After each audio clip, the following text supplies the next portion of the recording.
تو فرمایا یہ قرآن ایک روشن کتاب کی آیات ہے،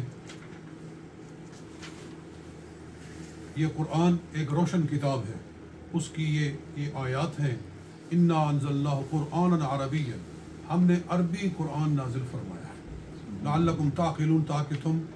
عقل کر سکو۔ تو اللہ نے قرآن کو عربی قرار دیا ہے، یہ اس لیے ہے کہ قرآن وہی ہے جو عربی ہے۔ اگر قرآن کی ٹرانسلیشن کر دی جائے اینی لینگویج کے اندر تو that's the translation, that's not قرآن، وہ قرآن نہیں ہے، وہ قرآن کا ترجمہ ہے۔ قرآن وہی ہے جو عربی ہے۔ ایک نکتے کی بات بتاؤں کہ حدیث اور قرآن میں فرق کیا ہے۔ قرآن بھی اللہ کی طرف سے نازل ہوا ہے، حدیث بھی جو کچھ سرکار فرماتے ہیں وہ بھی اللہ کی طرف سے نازل ہے۔ دونوں وہی ہے، قرآن بھی وہی ہے، حدیث بھی وہی ہے، دونوں اللہ نے نازل فرمائی ہے۔ فرق یہ ہے کہ قرآن کا معنی اور لفظ دونوں اللہ کی طرف سے نازل ہوئے ہیں، اور وہی کا صرف معنی نازل ہوا ہے، اور الفاظ حضور علیہ الصلوۃ والسلام اپنے ارشاد فرماتے ہیں، خود اختیار فرماتے ہیں، چناؤ کرتے ہیں۔ معنی صرف، مفہوم صرف اللہ کی طرف سے نازل ہوتا ہے، اور الفاظ سرکار کے اپنے ہوتے ہیں۔ مگر قرآن وہ ہے کہ جس کا معنی بھی آسمان سے نازل ہوا ہے اور الفاظ بھی آسمان سے نازل ہوئے ہیں۔ اور قرآن لوح محفوظ پر اسی طرح لکھا ہوا ہے جیسے ہمارے سامنے قرآن پاک یہ لکھا ہوا ہے، سورہ فاتحہ اور آگے سورہ بقرہ اور آگے سورہ آل عمران، جس ترتیب کے ساتھ قرآن پاک ہم پڑھتے ہیں اسی ترتیب سے اللہ تعالیٰ نے اس کو لوح محفوظ پر لکھا ہوا ہے، اور وہاں سے پھر اللہ تعالیٰ نے تھوڑا تھوڑا کر کے نازل فرمایا۔ اس لیے قرآن میں فرمایا بل ہوا قرآن مجید فی لوح محفوظ، یہ قرآن مجید ہے جو لوح محفوظ میں ہے، یعنی جس طرح لوح محفوظ میں ہے اسی طرح ادھر ہے۔ تو اس لیے فرمایا انا انزلناہ قرآن عربی، تو قرآن وہاں بھی عربی میں ہی لکھا ہوا ہے اور عربی میں ہی نازل ہوا ہے، تو جو نازل ہوا ہے وہ قیامت تک اسی طرح ہی رہے گا، اس کے کسی لفظ کو بدلا نہیں جا سکتا۔ کوئی آدمی یہ نہیں کر سکتا کہ وہ نماز میں قرآن کو اپنی مرضی کے ساتھ پڑھ لے کہ میں نے مفہومی پڑھنا، فارسی میں وہ نماز پڑھ لے، اردو میں نماز پڑھ لے، نہیں ہو سکتی۔ ویسے ترجمہ بیان کیا جا سکتا ہے مگر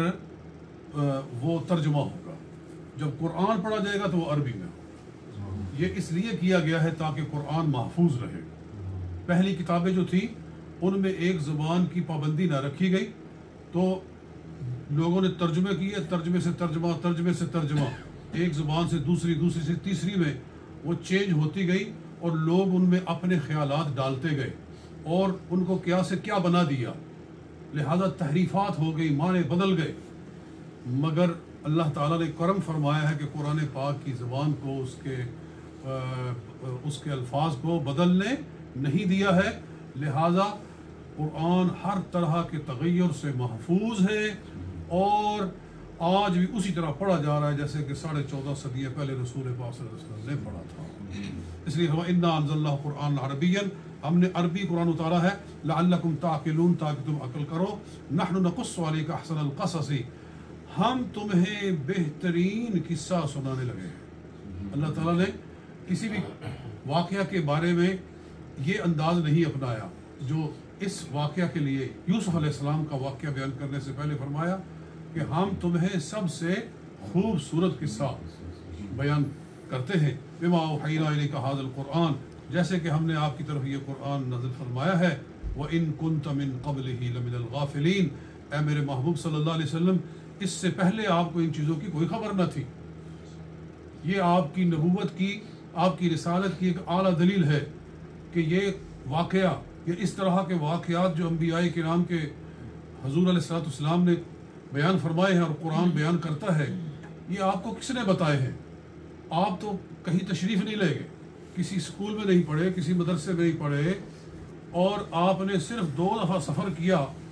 وہ بھی 1 دن کا 2 دن کا، گئے شام گئے اور وہاں سے کچھ مال تجارت، ایک دفعہ 12 سال کی عمر میں گئے تھے اپنے چچا ابو طالب کے ساتھ، اور ایک دفعہ پھر جب آپ کی عمر مبارک جو تھی وہ 20-25 سال کی تھی، اس موقع پر آپ ایک دفعہ حضرت خدیجہ الکبریٰ رضی اللہ تعالیٰ عنہ کا مال لے کر گئے تھے ایک دفعہ، تو بس اس کے سوا آپ نے اعلان نبوت سے پہلے کوئی سفر بھی نہیں فرمایا، کسی مدرسے میں تعلیم حاصل نہیں فرمائی، اور یہ سارے واقعات پھر آپ کو بتائے کس نے ہیں؟ تو اس لیے رب تعالیٰ فرماتا ہے بما اوحینا الیک ھذا القرآن، ہم یہ قصہ بیان کر رہے ہیں، ہم بیان کر رہے ہیں اس لیے کہ ہم نے آپ پر قرآن نازل فرمایا ہے۔ یہ اس بات کی دلیل ہے کہ حضور علیہ الصلوۃ والسلام جو کچھ فرما رہے ہیں اللہ کی طرف سے ارشاد فرما رہے ہیں۔ اور اب اگلی بات شروع ہونے لگی ہے کہ جب یوسف علیہ السلام نے اپنے والد کو بتایا کہ میں نے خواب دیکھا ہے 11 ستارے، یہاں سے یہ کہانی یہ قصہ شروع ہوتا ہے کہ خواب آیا یوسف علیہ السلام کو جب عمر آپ کی 12 سال یا کم و بیش تھی، اس دور اس زمانے میں بچپن میں آپ نے خواب دیکھا تھا، اور پھر وہاں سے یہ واقعہ شروع ہو گیا۔